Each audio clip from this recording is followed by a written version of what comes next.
എന്താ ചോദ്യം? സുന്നി അല്ലാത്തവന്റെ രോഗം കാണാൻ പോകുന്നതിന്റെ ഷാഫി ഫിഖ്ഹിലെ വിധിയുണ്ട്.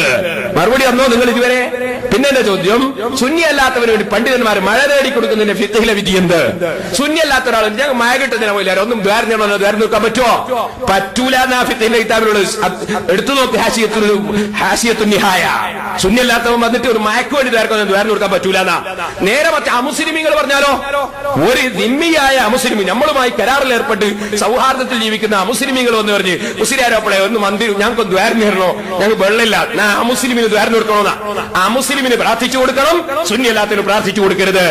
നോക്കിക്കോ ഫിഖ്ഹിന്റെ കിതാബ് ഹാഷിയത്തുൻ നിഹായ. ഞാൻ വെറുതെ അല്ല പറയുന്നത്, കിതാബ് ഓതി പഠിച്ചിട്ടാ പറയുന്നത്. ഇനി കേട്ടോളൂ.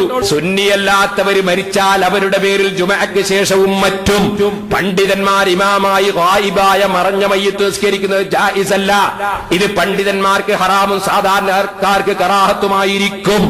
ബഹു കെ സദഖത്തുൽ മുസ്ലിയാർ നവ്വറല്ലാഹു മർഖദ സമസ്തയുടെ നേതാവായിരുന്ന കാലത്ത് സമസ്ത പ്രസിഡന്റുമാരിൽ ഒരാളും സമസ്തയുടെ മുഫ്തിയുമായ ടി കുഞ്ഞായി മുസ്ലിയാർ നവ്വറല്ലാഹു മർഖദ സദഖത്തുള്ളയുടെ ഉസ്താദും ഖുതുബി നവ്വറല്ലാഹു മർഖദഹു സദഖത്തുള്ളയുടെ ഉസ്താദും ഖുതുബി നവ്വറല്ലാഹു മർഖദഹു തങ്ങളുടെ സാന്നിധ്യത്തിൽ നടന്ന സമസ്തയുടെ 17ാം വാർഷികത്തിലെ അധ്യക്ഷനും തെന്നിന്ത്യൻ മുഫ്തിയും വേലൂർ ബാഖിയാത്തിലെ മുൻ പ്രിൻസിപ്പാളുമായ ശൈഖ് ആദം ഹസ്രത്ത് നവ്വറല്ലാഹു മർഖദ ശൈഖ് ആദം ഹസ്രത്ത് നവ്വറല്ലാഹു മർഖദ നാദാപുരം കലന്ത മുസ്ലിയാർ നവ്വറല്ലാഹു മർഖദ തുടങ്ങി ശാഫിഈ ഫിഖ് അനുസരിച്ച് ഫത്വ കൊടുക്കാൻ അറിയാവുന്ന മുൻകാല പണ്ഡിതന്മാർ 1960 കൊടുത്ത ഫത്വയിൽ പ്രസ്താവിച്ചതാണ് മയ്യിത്ത് നിസ്കാരത്തെ സംബന്ധിച്ച് മേൽ എഴുതിയ വിധി.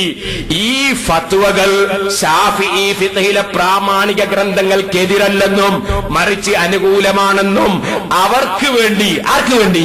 സദഖത്തുള്ള മുസ്ലിയാരെ ഉസ്താദിന് വേണ്ടി, സമസ്തയുടെ മുൻകാല നേതാക്കൾക്ക് വേണ്ടി, അവർക്ക് വേണ്ടി മയ്യിത്ത് നിസ്കാരം സംബന്ധിച്ച് എഴുതിയ മേലെഴുതിയ 1960 കൊടുത്ത ഫത്വയിൽ പ്രസ്താവിച്ചതാണ് മയ്യിത്ത് നിസ്കാരം സംബന്ധിച്ച് മേലെഴുതിയ വിധി. ഈ ഫത്വകൾ ശാഫിഈ ഫിഖ്ഹിലെ പ്രാമാണിക ഗ്രന്ഥങ്ങൾക്കെതിരല്ലെന്നും മറിച്ച് അനുകൂലമാണെന്നും അവർക്ക് വേണ്ടി അവരുടെ പിൻഗാമികളായ ഞങ്ങൾ ആരുടെ മുമ്പിലും തെളിയിക്കുന്നതാണ്. ഇത് ശരിയല്ലെന്ന് വല്ലവർക്കും അഭിപ്രായമുണ്ടെങ്കിൽ താഴെ പറയുന്ന നിബന്ധനകൾക്ക് വിധേയമായി ഞങ്ങൾ ചർച്ചയ്ക്ക് തയ്യാറാണെന്ന് ഇതിനാൽ അറിയിക്കുന്നു. 93 ഞാൻ ഇറക്കിയ നോട്ടീസാണ്. നിബന്ധനകൾ 1, മേൽ പ്രസ്താവിച്ച പണ്ഡിതന്മാർക്ക് ഈ ഫത്വ ഉണ്ടെന്ന് സമ്മതിക്കുന്നുവെങ്കിൽ ആ ഫത്വകൾ തെറ്റാണെന്ന് പ്രഖ്യാപിക്കുക. സംസ്ഥാനക്കാരെ വെറുതെ വിടൂല. ഈ ഫത്വ ഉണ്ട് ഞങ്ങൾ പറയുന്നത് എന്നാ ആ ഫത്വ തെറ്റാണെന്ന് പറയണം. നിങ്ങളെ ഉസ്താദുമാർ കൊടുത്ത ഫത്വ തെറ്റാണെന്ന് പറയണം.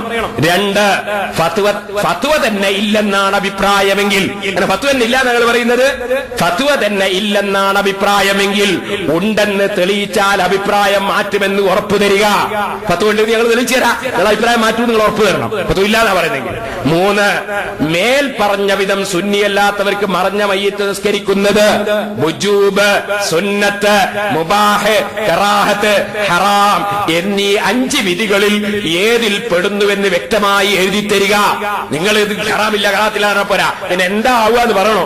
വാജിബാണോ, സുന്നത്താണോ, കറാഹത്താണോ, ഹറാമാണോ, മുബാഹാണോ എഴുതി തരണം. നിങ്ങൾ എന്താണ് നിങ്ങൾ വിധി പറയണതിനെ സംബന്ധിച്ച് പോരാ. 4 ചർച്ചയ്ക്ക് വരുന്നവർ അറബി വായിക്കാൻ അറിയുന്നവരാവുക. അങ്ങനെ ഞാൻ ഇതാക്കാൻ എന്റെ ചർച്ചയ്ക്ക് വന്ന് ഇബാർത്തോട്ടം എനിക്ക് അറിഞ്ഞൂടാന്ന് പറഞ്ഞു. ചർച്ചയ്ക്ക് വരുന്നു, അതുകൊണ്ട് ഇതാബിന്റെ ഇബാർത്ത് വായിക്കാൻ അറിയുന്നവർ വരണോ. 5 പണ്ഡിതന്മാരെ ഗ്രന്ഥങ്ങൾ ഉദ്ധരിക്കുമ്പോൾ പുത്തൻ പ്രസ്ഥാനക്കാര് ചെയ്യാറുള്ളത് പോലെ ഒരു ഭാഗം കട്ടും മൂടിവെച്ചും പൊതുജനങ്ങളെ തെറ്റിദ്ധരിപ്പിക്കാൻ പുസ്തകം ഇറക്കിയവരാണെന്ന് തെളിഞ്ഞ വഞ്ചകരാകാതിരിക്കുക.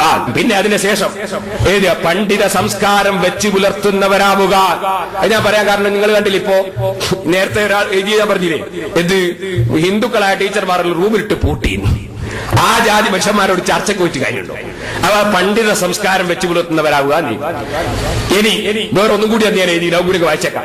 ഇമാം ഗസ്സാലി റളിയല്ലാഹു അൻഹുവിന്റെ ഇഹ്യാ, ഇമാം നവവിയുടെ അദ്കാർ, റിയാദുസ് സാലിഹീൻ, ശറഹ് മുസ്ലിം, ഇമാം ഇബ്നു ഹജർ റളിയല്ലാഹു അൻഹു മുർശിദ്, സവായിഖുൽ മുഹരിഖ, സൈനുദ്ദീൻ മഖ്ദൂം റളിയല്ലാഹു അൻഹു ഇർശാദ്, ഇമാം അസ്കലാനിയുടെ ഫത്ഹുൽ ബാരി, സുബ്കി ഇമാമിന്റെ തബഖാത്ത് തുടങ്ങിയ ഗ്രന്ഥങ്ങളിൽ ആ മഹാന്മാർ ഫിഖ്ഹി നിയമം പറഞ്ഞിട്ടുണ്ടെങ്കിൽ അത് സ്വീകരിക്കാൻ എഴുതാൻ പാടുണ്ടോ ഇല്ലേ എന്നത് വ്യക്തമായി എഴുതി തരിക.